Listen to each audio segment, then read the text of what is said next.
Қазақстан Республикасының электрондық үкімет порталына қош келдіңіз.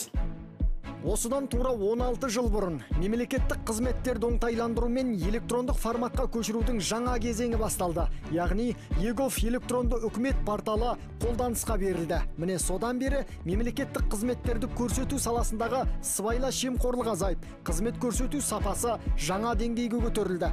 Ең бастысы, ел тұрғындары бұрынғыдай ұзын сонар кезек күтпейтін болды.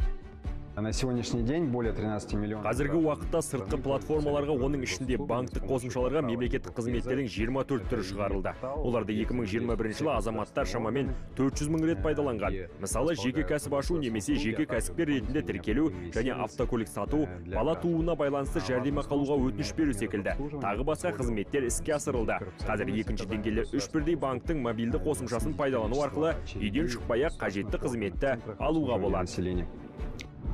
ЕГОВ.кз электронды үкімет порталы құрылған 16 жыл ішінде азаматтар 376 миллионнан астам мемлекеттік қызметті онлайн форматталған. Бұдан бөлек ЕГОВ мобильді қосымшасы арқылы цифрлық құжаттарға да қол жетімділік артты. Қазір жеке куәліктен бастап жалпы саны 18 түрлі құжат цифрлық жүйеге көшірілген.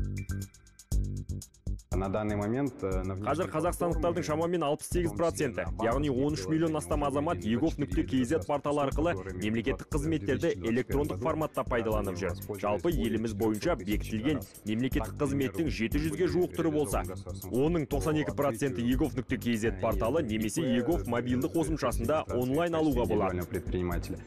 ЕГОВ мобильді қосымшасы іске қосылған сәттен бастап, тек цифрлық құжаттар қызметі 47 миллион рет пайдаланылған. Сала мамандары 2022 жылдың соңына дейін барлық мемлекеттік қызметтердің 80%-ын смартфонға көшіруді жоспарлап отыр.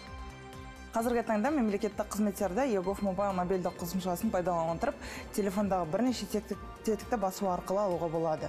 ЕГОВ қосымшасында қазірдің өзінде 400-ге жуық мемлекеттік онлайн қызмет пен сервистер қолжетімді. Оның ішінде ЕГОВ.kz порталының сұранысқа ие 20 мемлекеттік қызметі бар. Сонымен қатар жеке тұлғаларға арналған e-license қызметтері кері байланыстың ыңғайлы түрі қолжетімді.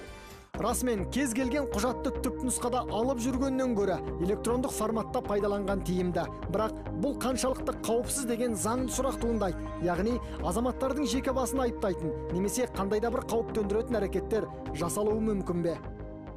Қазақстан Республикасы үкіметінің қаулысымен бекітілген ақпараттық коммуникация технологиялар және ақпараттық қауіпсіздік саласындағы бірыңғай талаптарға сәйкес бірінші және екінші класстағы ақпараттық сайтты қолдану кезінде көп факторлы аутентификация қолданылады. Осыған сәйкес біз жуырда егов.kz порталын 2 факторлы аутентификацияға көшірдік. Авторизацияның бұл түрі статикалық парольдермен және 1 факторлы аутентификация процестермен салыстырғанда жоғары қауіпсіздігі қамтамасыз етіледі.